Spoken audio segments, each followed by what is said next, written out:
Hi everyone, Ian here from the Media Center, and in today's video I'll be showing you how to set up our cinema hot lights and covering their health and safety requirements. Cinema hot lights use a tungsten bulb and produce a near perfect color output, meaning that they're excellent at reproducing vibrant, saturated and true to life colors. This is why tungsten lights were originally used during the early days of cinema and became the standard moving forward. Although similar to a household tungsten, cinema tungstens use a stronger glass and they rely on pressurized halogen inside the bulb, which helps heat the filament, resulting in a higher temperature being created, allowing for greater luminosity and a stronger color rendition. This is important because if we use poor quality light, this will result in dull colors and unpleasant color casts, which can be especially noticeable on skin tones. This is most apparent on cheaper LEDs, fluorescents, and household bulbs. When rigging cinema lights, regardless of whether they're LED or tungsten, safety is paramount, so ensure the following steps are implemented. Be sure to carry out a detailed risk assessment and location recce to ascertain power outlets, and have floor plans so you can map out the most appropriate areas for the lights to be placed. Set up the lights with a wide base and add sandbags, as this provides stronger rigidity. The higher the stand is raised, the wider its base needs to be. In addition, position one of the light stand legs toward your talon to reduce the risk of the light falling toward them. If your lights are mains wired, check all cables are in good condition with no cuts or tears to the insulation, as this could reveal live wiring. Ensure any excess cable which is not in use is uncoiled and neatly placed next to the light stand base. With tungstens, it's important to ensure cables are uncoiled to avoid overheating potentially occurring. As an additional safety measure, it's also useful to run the power cable under one of the light stand legs. This means if the light is accidentally tugged, it won't pull the top of the light, it will drag it from the bottom. When positioning cables, tape them down and route them away from where the main action is going to take place. For sensitive surfaces, I normally use adhesives such as hazard tape and frog tape, and for other surfaces, gaffer tape can also be used, but do remember gaffer tape could leave unwanted residue. Before turning on a hot light, make sure connection points are secure on the light fixing, and that no cracks have occurred in the tungsten bulbs. Furthermore, allow the lights to adjust to temperature changes when moving across different locations, for example, moving from a cold to warm environment. This helps ensure the glass won't become weak and crack. If any lights do crack or blow, switch them off immediately at their main power source. When using any type of hot light, gloves are essential at all times, as you can easily sustain third-degree burns if this is not adhered to. Furthermore, whenever a light is turned on, be sure to make others around you aware. A common phrase to say is striking. Also, ensure others are not looking directly into the source, as this could damage your vision. When altering a light on set, also use correct terminology so the whole crew will be able to react and coordinate appropriately. This would normally be something like pan, tilt, and stick up and stick down. Stick means you're bringing the light higher or lower, and whenever you're changing the stick, make sure to have one hand pre-positioned on the riser so the light doesn't suddenly drop. Finally, before you pack any form of hot light down into its carry case, leave time for it to cool. This is obviously to reduce the risk of burns to yourself and damage to the carry case. In the super kit bag, you'll have 4 lights, one 300 watt, two 650 watts, and an 800 watt. In addition, you'll also have barn doors attached to the light, 4 light stands, a pair of gloves, and an assortment of gels held via pegs for either reducing the light output, such as NDs and diffusions, and a range of CTB and CTO sheets for adjusting color temperature.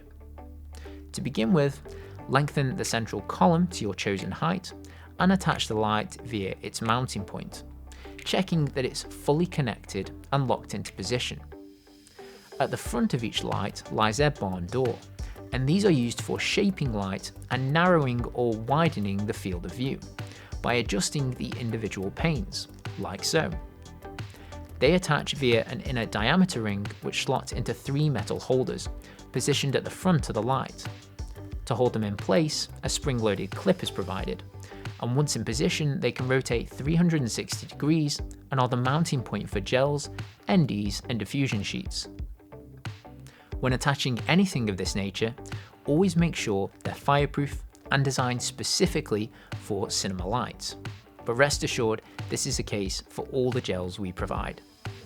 In addition, the REs also provide a spot and flood mechanism located either at the back or base of the light source. The spot function focuses the light source into a narrower field of projection, and this will produce a more powerful beam, but it may create a hotspot, i.e. a central point which is stronger and brighter than the outer edges. By contrast, the flood widens the projection angle and spreads out the light more evenly. Now, straight out of the box, this type of setup will create a harsh light source, meaning shadows will have a sharp line to them, and that's because there's no barrier between the bulb and the subject. To create soft light, a softbox can be used. Softboxes produce diffusion and wrap the light around the subject to greater effect, providing a more gradual transition from the brighter areas to the shadows.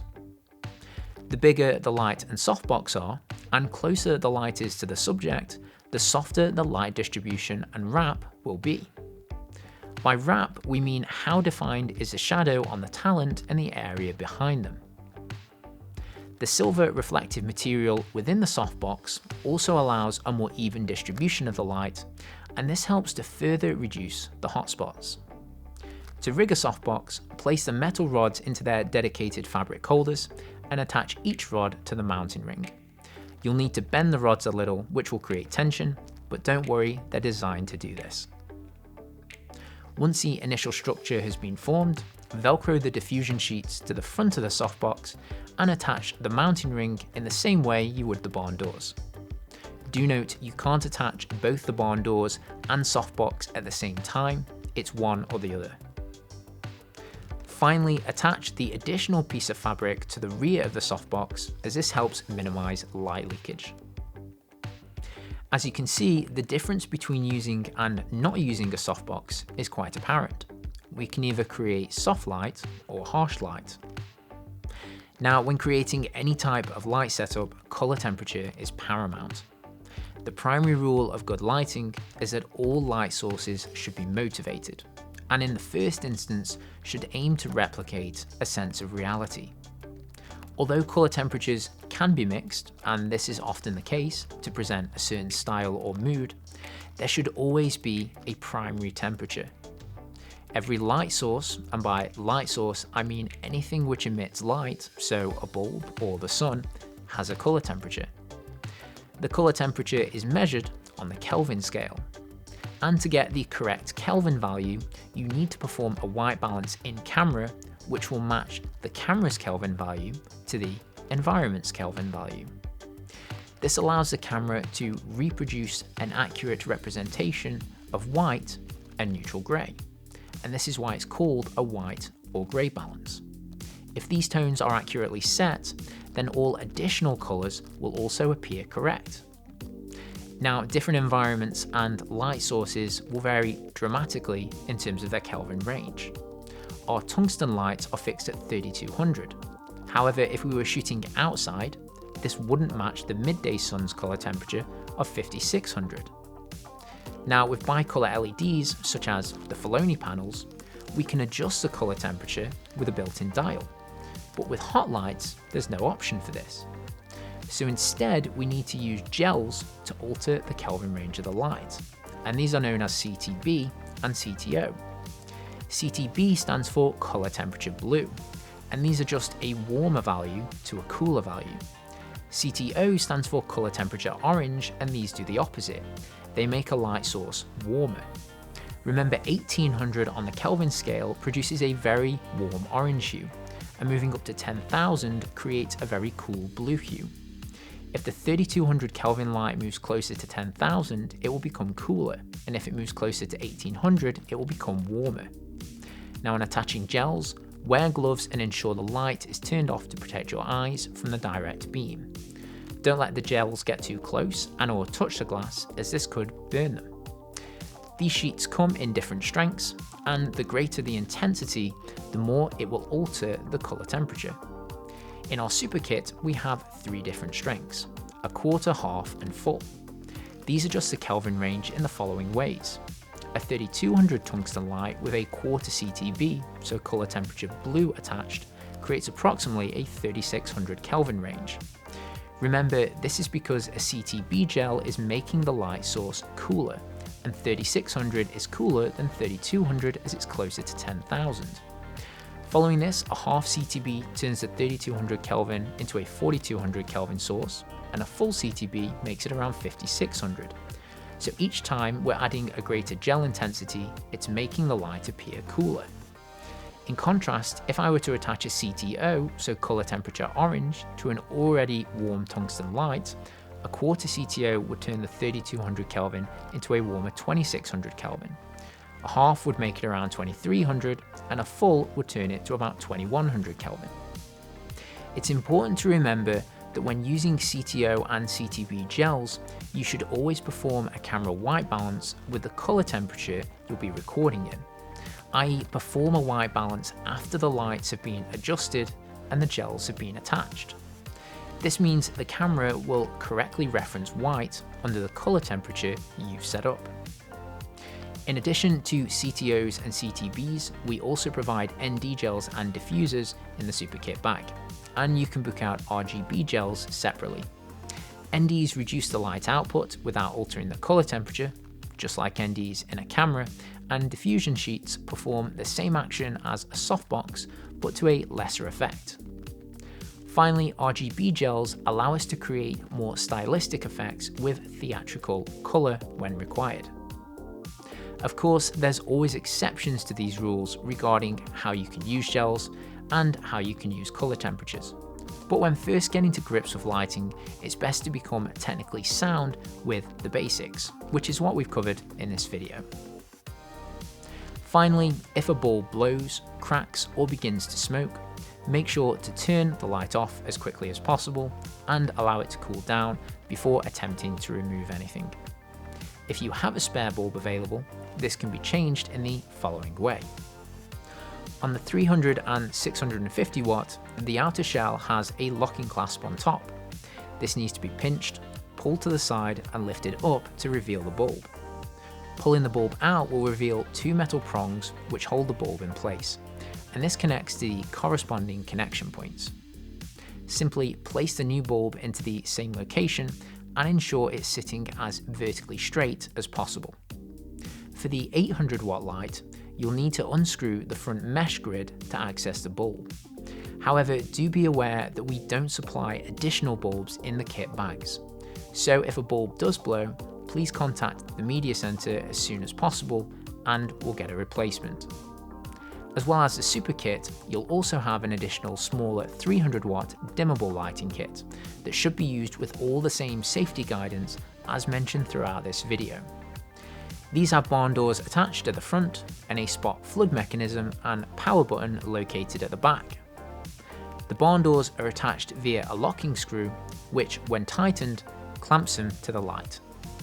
To remove the barn doors, simply loosen this screw and pull the barn doors away. The dimmer switch is located along the cable and a test safety switch is included at the plug. To use this safety switch properly, follow the test procedure located at the back of the switch. First, plug it into the main socket. Next, press the reset button to show an orange indicator. Then press the test button and the orange indicator should disappear. If the orange indicator doesn't disappear, then do not use the light and inform the media center staff. If the orange indicator does disappear, then finally press the reset button and then you can turn the light on. Once the light is active, the dimmer switch will allow you to alter its intensity. So with the ease of use from bicolor LEDs, what are some of the advantages and disadvantages of hot lights? Well, tungstens produce a beautiful light source, which creates a near perfect colour rendition, and many filmmakers still feel they produce a more organic image than that which comes from LEDs or fluorescents. Tungstens are also incredibly powerful and bright straight from turn on, and due to how long they've been around, they're also relatively affordable when compared to high-end LEDs such as an RE Sky panel. However, this is somewhat changing as LED cinema technology becomes more consumer-based, and there's now a broad range of quality at a broad range of price points. Finally, tungstens also produce minimal colour temperature change when dimmed, and unlike HMIs, they don't use toxic chemicals such as mercury and don't have a risk of exploding. But with these benefits do come some obvious disadvantages. Tungstens get incredibly hot, and because of this, they can be dangerous on set, and they should never be left unattended. Generally, they tend to cost more to run than LEDs and are much larger and heavier to rig and move around. Their bulbs are also prone to weakening, cracking and blowing over their life cycle, and this can be expensive to replace, and they therefore need to be treated carefully. They also have a longer cooldown period, which means you have to plan this into your de-rig time when finishing a day's shoot or when moving to a new location. Because of this, tungstens are more difficult to work with in confined spaces or as a solo shooter or when you're working on a smaller production team. Finally, our tungsten lights are fixed at a colour temperature of 3200, meaning they can't match the typical daylight Kelvin of 5600 without the correct strength of CTB gel being applied. This adds an additional step in the setup process, and it requires the operator to have a good understanding of the gel intensity ranges. So when it comes to picking your lights, think about the story you're trying to tell, the location you're going to shoot in, the feel you want from the image, and the size of your production crew. Thanks for watching. Hopefully this has been helpful. If you have any questions regarding this video, please don't hesitate to come and see any of the technicians in the media center. Until next time, keep shooting, keep being creative, and we'll see you soon.